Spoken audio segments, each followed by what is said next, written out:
Reports emerging from healthcare facilities in Cape Town indicate a significant escalation in the ongoing hantavirus outbreak as the first confirmed cases of medical worker infections have been documented.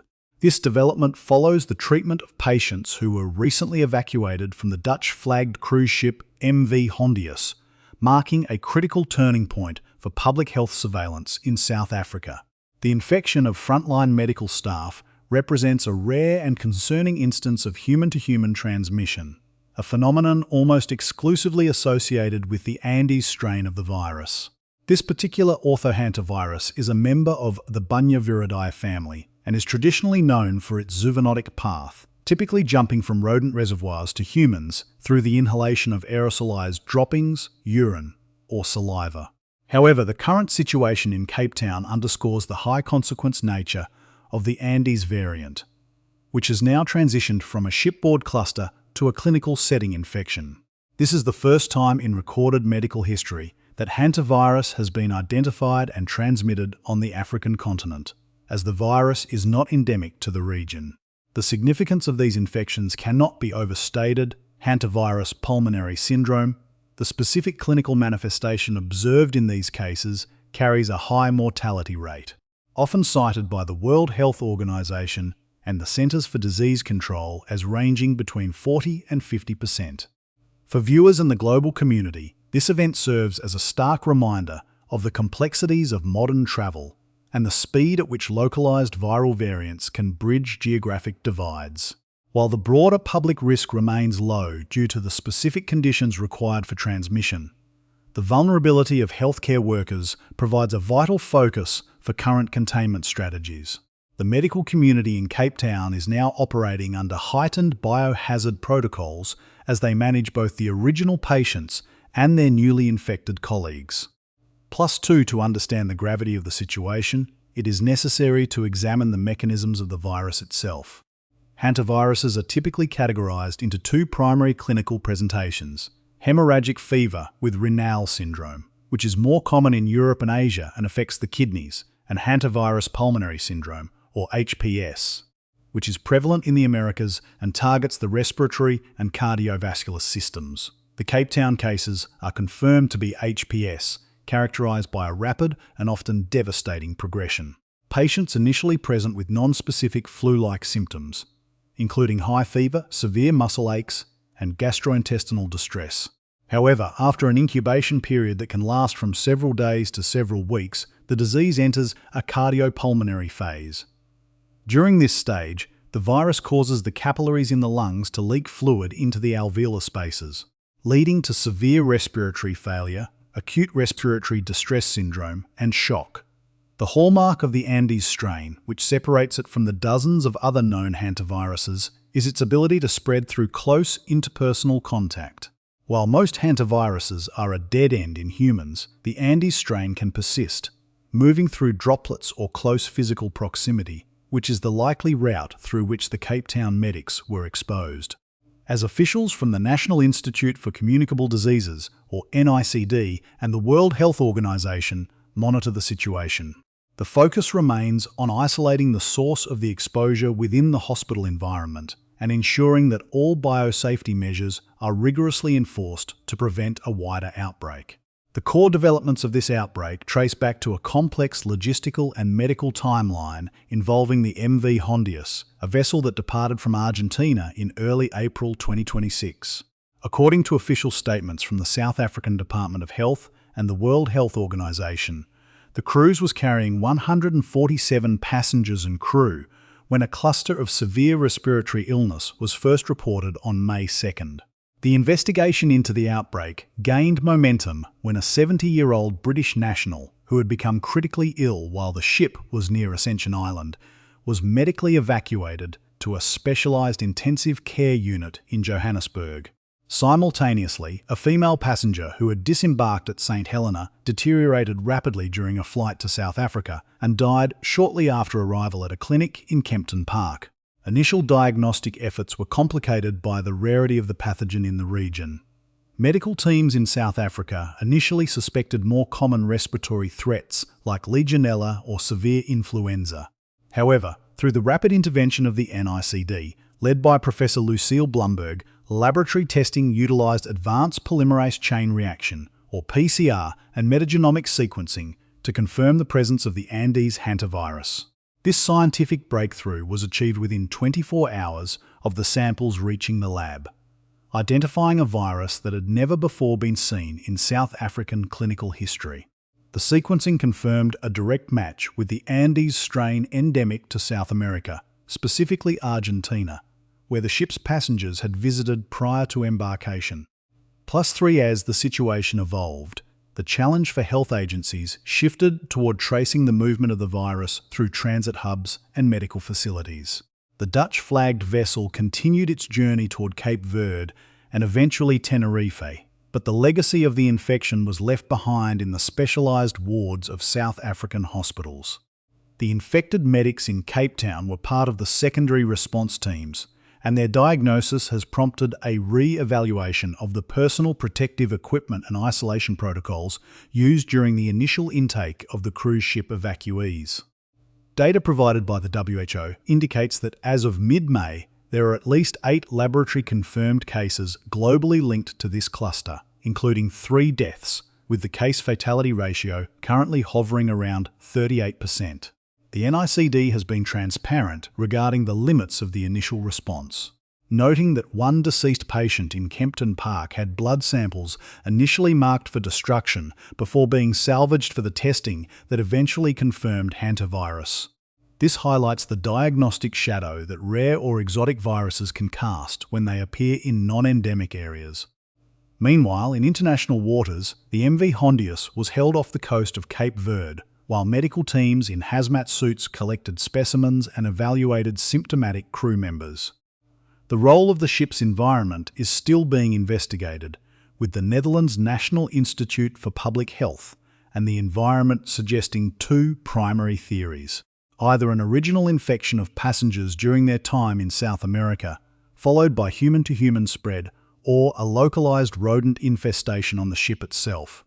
The confirmation of the Andes strain strongly points toward the former, as this strain is the only one documented to facilitate the chain of human transmission now impacting the Cape Town medical community. In response to the confirmed infections among healthcare workers, public health guidance and surveillance efforts have been drastically scaled up across South Africa and the transit routes of the MV Hondius. The National Institute for Communicable Diseases has issued new standard operating procedures for hantavirus exposure assessment, clinical management, and contact tracing. These documents, described as living documents, are being updated in real time as more is learned about the specific transmission events in Cape Town and Johannesburg. Prevention strategies now focus heavily on the highest tier of respiratory protection for any medical staff dealing with suspected cases. This includes the use of N95 or higher-rated respirators, eye protection, and fluid-resistant gowns, as the Andes virus can potentially be transmitted through respiratory droplets during procedures that generate aerosols, such as intubation or suctioning. For the general public, health officials emphasise that there is no evidence of the virus circulating in local South African rodent populations. The long-tailed pygmy rice rat, the primary reservoir for the Andes virus, is native only to South America. Therefore, the risk of community spread from environmental sources in Africa remains non-existent. The danger is strictly confined to direct, close contact with the bodily fluids or respiratory secretions of an already infected individual. +2 global surveillance remains in high gear as contact tracers attempt to locate and monitor over 80 passengers and crew who disembarked at various points or travelled on connecting flights. In South Africa, the Department of Health confirmed that they are monitoring dozens of individuals who were on the same flight as the deceased woman from St. Helena. Similar efforts are underway in the United Kingdom, the Netherlands, Switzerland, and St. Helena. The incubation period for hantavirus, which can extend up to 6 weeks, means that the window for new cases to emerge remains open well into June. Public health agencies are advising anyone who travelled on the MV Hondius or was in close contact with its passengers to monitor themselves for high fever, severe muscle aches, and any onset of shortness of breath. The honest limit of current medical knowledge lies in the uncertainty of exactly when an infected person becomes contagious. While secondary transmission is rare, it appears most likely during the early, febrile phase of the illness. As the Cape Town hero doctors undergo treatment, which currently consists of supportive care such as mechanical ventilation and fluid management. As there is no specific vaccine or universally effective antiviral for hantavirus, the global medical community is watching closely. The use of the antiviral ribavirin has been discussed, though its efficacy remains a subject of ongoing clinical debate. The situation serves as a definitive case study in the necessity of maintaining robust, always-on diagnostic capabilities for rare pathogens, even those thought to be thousands of miles away. As we continue to follow the recovery of the medical staff and the status of the remaining ship passengers, the focus remains on calm, evidence-based containment. +2, for more updates on this developing public health story and other global news, consider subscribing to our channel. The clinical timeline of this outbreak reveals a complex series of logistical and medical challenges that began long before the virus reached the South African mainland. According to records from the South African Department of Health and the National Institute for Communicable Diseases, or NICD, the crisis originated aboard the Dutch-flagged cruise vessel MV Hondius. The ship departed from Argentina in early April 2026, carrying 147 passengers and crew on an itinerary that crossed the Atlantic. The first signs of a respiratory cluster emerged on May 2nd, while the vessel was in deep-sea transit. The core development that triggered international alarm was the medical evacuation of a 70-year-old British national who had developed severe respiratory distress near Ascension Island. This patient was airlifted to a specialised intensive care unit in Johannesburg, marking the virus's first entry into the South African healthcare system. Simultaneously, a 55-year-old female passenger who had disembarked at St. Helena deteriorated rapidly during a commercial flight to South Africa. She was admitted to a clinic in Kempton Park, but succumbed to the illness shortly after arrival. These two initial cases provided the first biological samples that would eventually confirm the presence of the Andes orthohantavirus, a pathogen never before documented in a clinical setting on the African continent. The laboratory response to these cases has been described by international observers as a pivotal moment in regional biosurveillance. Under the direction of Professor Lucille Blumberg at the NICD, diagnostic teams initially faced significant uncertainty. Because hantavirus is not endemic to Africa, early clinical suspicions lean toward more common regional threats or typical travel-related illnesses like Legionella or severe influenza. However, when standard tests returned negative results, the NICD deployed advanced metagenomic sequencing and polymerase chain reaction, or PCR, testing. In a breakthrough achieved within a 24-hour window, the laboratory confirmed a direct genetic match to the Andes strain, which is native to South America. This confirmation was critical because the Andes variant is the only known hantavirus capable of efficient human-to-human transmission. The discovery prompted an immediate retroactive investigation into the diagnostic shadow left by the first patients. Officials revealed that blood samples from the deceased woman in Kempton Park had initially been marked for routine disposal, before being salvaged for the specialised testing that ultimately identified the virus. This narrow window of detection highlights the difficulty of identifying high-consequence pathogens in non-endemic regions where medical staff are not trained to recognise the specific symptomatic progression of Hantavirus Pulmonary Syndrome. As the situation moved from the lab to the wards, the focus shifted to the infection of the medical staff in Cape Town. These individuals represent the first confirmed secondary transmission events within a South African hospital setting. Public health agencies are currently contrasting two primary theories regarding the initial spread. Either a localized rodent reservoir existed on the MV Hondius, or, more likely given the viral strain, the virus was introduced by a passenger who had been exposed in Argentina and then spread the pathogen to others through close interpersonal contact. The Dutch ship management has maintained that all sanitary protocols were met, yet the infection of the Cape Town medics suggests a highly virulent chain of transmission that bypassed standard precautions. The World Health Organization and the South African Department of Health are now coordinating with authorities in St. Helena, Cape Verde, and the United Kingdom to trace every individual who disembarked from the vessel. Of particular concern are the 80-plus individuals who shared a flight or close proximity with the early victims. The core development remains the management of the infected healthcare workers who are being treated in high-level isolation units. Their cases are being documented with granular detail by the NICD to determine if the virus has undergone any mutations that might increase its transmissibility in a clinical environment. This data is being shared in real time with the global health community to refine the international response to what is now a verified cross-border outbreak of a high-mortality respiratory virus. The clinical management of the Cape Town outbreak has necessitated a swift transition to the most stringent biocontainment protocols available within the South African healthcare infrastructure.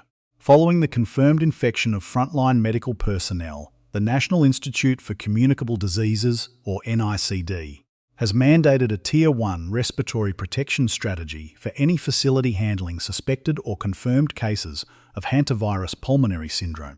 This protocol requires the use of N95 or FFP3 respirators, full face shields, and fluid-resistant protective clothing, specifically during aerosol-generating procedures such as intubation, manual ventilation, or open suctioning. Because the Andes strain is uniquely capable of person-to-person transmission through respiratory droplets, these measures are no longer considered precautionary but essential for the survival of the medical workforce. Public health guidance, issued by the Western Cape Department of Health, stresses that for the general population, the risk of environmental infection remains effectively zero. Unlike the Americas, where the virus is sustained in wild rodent populations, there is no evidence that South African rodents carry the Andes orthohantavirus. Therefore, prevention for the average citizen is not about rodent control, but rather about travel history and monitoring for symptoms if one has been in close proximity to the MV Hondius passengers or the primary treatment wards. Global surveillance efforts are currently focused on a critical 6-week observation window, which accounts for the maximum known incubation period of the virus. Health agencies in the United Kingdom, Switzerland, and the Netherlands are coordinating with South African authorities to monitor more than 80 individuals who are either passengers on the vessel or shared flight cabins with the deceased patients. These individuals have been instructed to perform twice-daily temperature checks and report any onset of severe myalgia, high fever, or gastrointestinal distress immediately to specialised biocontainment units. The practical takeaway for international travellers is a heightened awareness of pathogen geography, the reality that localised outbreaks can be transported across hemispheres within a single incubation cycle. For the medical community, the takeaway is the necessity of maintaining a high index of suspicion for rare pathogens, even in non-endemic areas.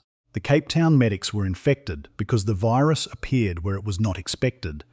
Their situation underscores the ethical imperative for transparent, real-time data sharing between nations to ensure that clinical teams are never caught off guard by a silent transit of infection. The honest limits of current medical science regarding hantavirus remain a significant hurdle in managing this crisis. There is currently no World Health Organization approved vaccine for Hantavirus Pulmonary Syndrome, and no specific antiviral therapy has been definitively proven to reduce mortality once the cardiopulmonary phase begins. While the drug ribavirin has been utilized in past outbreaks with mixed results, its efficacy against the Andes strain in a late-stage clinical setting is still a subject of intense academic and medical debate. Consequently, treatment remains largely supportive, relying on advanced mechanical ventilation and extracorporeal membrane oxygenation, or ECMO, to bypass the fluid-filled lungs while the body attempts to clear the viral load. The ethical weight of this outbreak falls heavily on the healthcare providers currently in isolation. They are navigating a disease with a near 50% mortality rate, with only supportive tools at their disposal. As this episode concludes, we acknowledge the frontline responders whose dedication has highlighted the gaps in global viral readiness. The focus now shifts to the recovery